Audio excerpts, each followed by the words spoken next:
বাংলাদেশে বর্তমান সময়ে সবথেকে আলোচিত বিষয় জাতীয় নির্বাচন। যেহেতু অন্তর্বর্তীকালীন সরকার আওয়ামী লীগকে নিষিদ্ধ করেছে জুলাই বিপ্লবের গণহত্যা বিচার প্রক্রিয়া শেষ না হওয়া পর্যন্ত, সেহেতু বলাই যায় বর্তমানে বাংলাদেশে বিএনপি সবথেকে বড় রাজনৈতিক দল। জাতীয় সংবাদ মাধ্যমগুলোতে এখন জানা যায় প্রায় প্রতিদিনই বিএনপির কর্মীরা বিভিন্ন লুটপাট, দখলদারিত্ব, চাঁদাবাজি, সন্ত্রাসী কর্মকাণ্ড সহ বিভিন্ন অভিযোগে অভিযুক্ত দলটি। এছাড়াও গুরুতর অভিযোগ উঠেছে দলটির উপরে যে অন্তর্বর্তীকালীন সরকারের উপদেষ্টা ৩ জন বিএনপির পক্ষে কাজ করছেন। আইন উপদেষ্টা অধ্যাপক আসিফ নজরুল, অর্থ উপদেষ্টা সালেহুদ্দিন আহমেদ এবং পরিকল্পনা উপদেষ্টা ড ওয়াহিদ উদ্দিন মাহমুদ। সেই সাথে নির্বাচন কমিশনার আবুল ফজল মোহাম্মদ সানাউল্লাহ বিএনপি সমর্থিত কর্মকর্তা ও বিচার বিভাগে সিন্ডিকেটের মাধ্যমে নিয়ন্ত্রণ করার অভিযোগও আছে বিএনপির উপর। সম্প্রতি পিনাকি ভট্টাচার্য বিএনপির লুটপাট, দখলদারিত্ব, চাঁদাবাজি, সন্ত্রাসী কর্মকাণ্ডকে সমালোচনা করায় বিএনপি নেতা মির্জা আব্বাস সাংবাদিকদের সামনেই পিনাকি ভট্টাচার্যকে উল্লেখ করে বলেন, টাকা লাগলে আমাদের বলো, চাঁদা তুলে দেব। বাংলাদেশের বর্তমান প্রধান উপদেষ্টা ড ইউনূস আগামী নির্বাচনের সময় সীমা নির্ধারণ করেছেন ডিসেম্বর থেকে জুন মাসের মধ্যে। সব রাজনৈতিক দল নির্বাচন চাইলেও তা নিয়ে অন্তর্বর্তীকালীন সরকারের উপরে ততটা চাপ প্রয়োগ করতে দেখা যায়নি। কিন্তু এখানে ব্যতিক্রম বিএনপি। তারা ড ইউনূসের এই সরকারকে দ্রুত নির্বাচন দেওয়ার জন্য বারবার বিভিন্নভাবে চাপ প্রয়োগ করতে দেখা গেছে। তাছাড়াও বিএনপি নেতা ইশরাক হোসেন ঢাকা দক্ষিণ সিটির মেয়র হিসেবে পূর্ণবহাল হতে চায় এবং আদালতে এই নিয়ে আপিল করে। আদালত বলে যে ইশরাক হোসেনের মেয়র হতে বাধা নেই।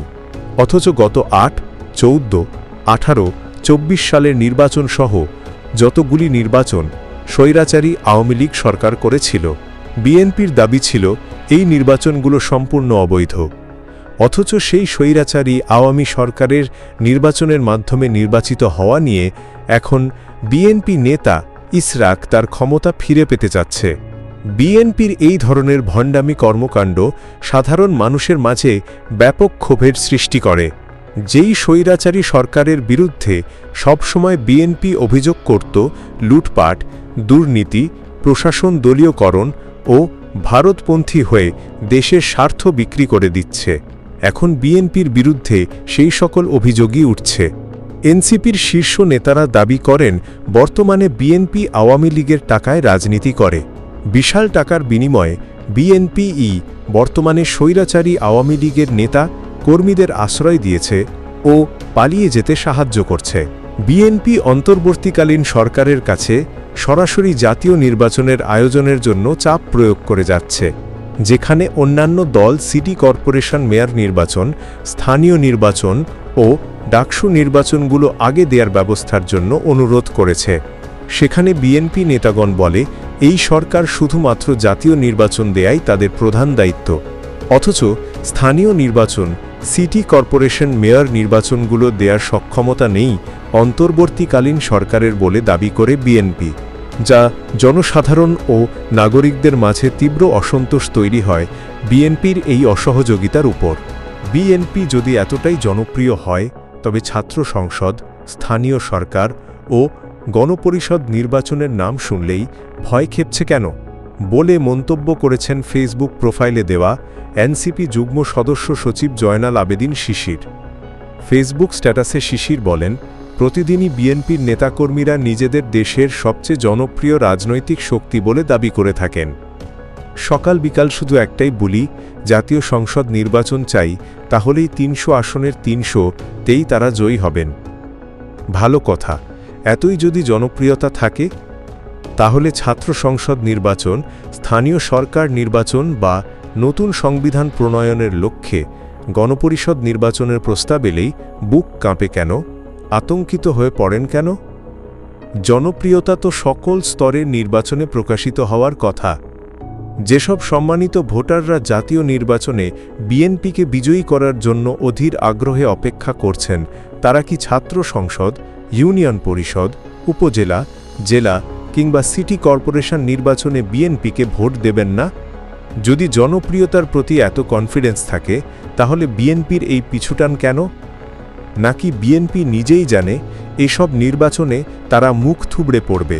জুলাই বিপ্লবের প্রায় 2000 ছাত্র জনতার রক্তে রচিত এই পরিবর্তন, সেই ছাত্ররাই সর্বাগ্রে দাবি জানিয়েছেন কলেজ বিশ্ববিদ্যালয়ে ছাত্র সংসদ নির্বাচনের। অথচ শহীদের রক্ত শুকানোর আগেই বিএনপি সেই দাবির পথে বাধা হয়ে দাঁড়াল, বলে বসল আগে সংসদ নির্বাচন দরকার। কিন্তু আমাদের প্রশ্ন, যে ছাত্র সমাজ জীবন দিয়ে দেশের জন্য লড়েছে, ভারতীয় এজেন্ট হাসিনা থেকে দেশটা স্বাধীন করে দিলেন, তারা 30 থেকে 35 বছর ধরে ছাত্র সংসদে ভোট দিতে পারেনি। এখন কেন ছাত্র সংসদের ভোটাধিকার বারবার উপেক্ষিত থাকবে? এনসিপির এই নেতা বলেন, আমাদের মনে রাখতে হবে 1991 সালে বিএনপি ক্ষমতায় এসেই ছাত্র সংসদ নির্বাচন বন্ধ করে দেয়। 2001 সালে আবার ক্ষমতায় গিয়েও তা চালু করেনি। কেন করেনি? কোন গণতান্ত্রিক মূলনীতি বলে দেশের ভবিষ্যৎ নেতৃত্ব গঠনের প্ল্যাটফর্ম ধ্বংস করে দেওয়া যায়? বারবার ছাত্র সংসদ নির্বাচনে ছাত্র সমাজের ভোটাধিকার ছিনতাই করতে চাইছে কেন বিএনপি?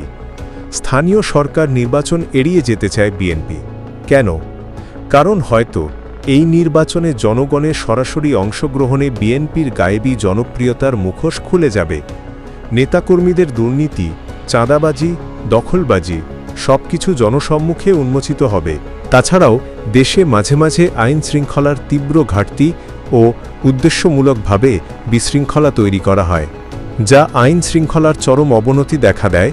নির্দিষ্ট বাজারের দ্রব্য নিয়ে সিন্ডিকেট করা নিয়েও সন্দেহ প্রকাশ করে জনসাধারণ। অনেকেই মনে করে এই কাজগুলো লীগ ও বিএনপির কর্মীরা যুক্ত হয়ে চালিয়ে যাচ্ছে, যেন অন্তর্বর্তীকালীন সরকারকে দ্রুত নির্বাচন দিতে বাধ্য করা যায়। বিএনপি জানিয়েছে যে তারা তাদের অনেক নেতাকর্মীকে দল থেকে বহিষ্কার করেছে মিথ্যা মামলা দিয়ে হয়রানি, চাঁদাবাজি, সন্ত্রাসী কর্মকাণ্ডের জন্য। একটি বেসরকারি টিভি প্রতিষ্ঠানের অনুষ্ঠানে একজন নাগরিক ফোনে বিএনপির নেত্রী রুমিন ফারহানাকে সন্দেহ প্রকাশ করে বলেন যে দল নিজের নেতাকর্মীকে নিয়ন্ত্রণ করতে পারছে না, তারা কিভাবে 18 কোটির দেশের এই মানুষকে নেতৃত্ব দিতে পারবে? আগামী ডিসেম্বরের মধ্যে নির্বাচন দিতে হবে এমনটা দাবি করে বিএনপির ভারপ্রাপ্ত চেয়ারম্যান তারেক রহমান নেতাকর্মীদের নির্বাচনের প্রস্তুতি নেয়ার জন্য নির্দেশনা দিয়েছেন। গত বুধবার 28শে মে নয়াপল্টনে ঢাকা, ময়মনসিংহ, সিলেট ও ফরিদপুর বিভাগের সমন্বয় সমাবেশে লন্ডন থেকে প্রধান অতিথি হিসেবে ভিডিও কলে এই নির্দেশনা দেয়। নির্দেশনার মাধ্যমে বিএনপি ডক্টর ইউনূসের বিরুদ্ধে প্রকাশ্যে পরিষ্কারভাবে নির্বাচন নিয়ে বিরোধিতা শুরু করল। একটি দেশের নাগরিক রাষ্ট্রের কাছ থেকে ন্যায্য অধিকার পেতে চাইলে রাষ্ট্রের সুশাসন থাকা সবার আগে প্রয়োজন বলে মনে করা হয়। বাংলাদেশের ইতিহাসে এখন পর্যন্ত সুষ্ঠু ও নিরপেক্ষ নির্বাচন হয়নি। ডক্টর ইউনূসের অন্তর্বর্তীকালীন সরকার কি পারবে রাজনৈতিক দলের অসহযোগিতা এবং ভারতীয় ষড়যন্ত্র থেকে বাঁচিয়ে বাংলাদেশকে একটি যোগ্য সরকার আর সঠিক নির্বাচনী ব্যবস্থা দিয়ে যেতে, যেন ওই সরকার বাংলাদেশের নাগরিকদের ন্যায্য অধিকার ও সুশাসন দিতে বাধ্য থাকবে। জনগণই সকল ক্ষমতার উৎস, কিন্তু বাংলাদেশের রাজনৈতিক দলগুলো ভোট জালিয়াতি ও ভোটারকে টাকা দিয়ে ভোট কিনে নেয়ার রীতি চালু রেখেছে। যা একজন নাগরিক হিসেবে আপনি কি মনে করেন যে বিএনপি তার অবস্থান আর কর্মকাণ্ড নিয়ে সঠিক পথেই আগাচ্ছে?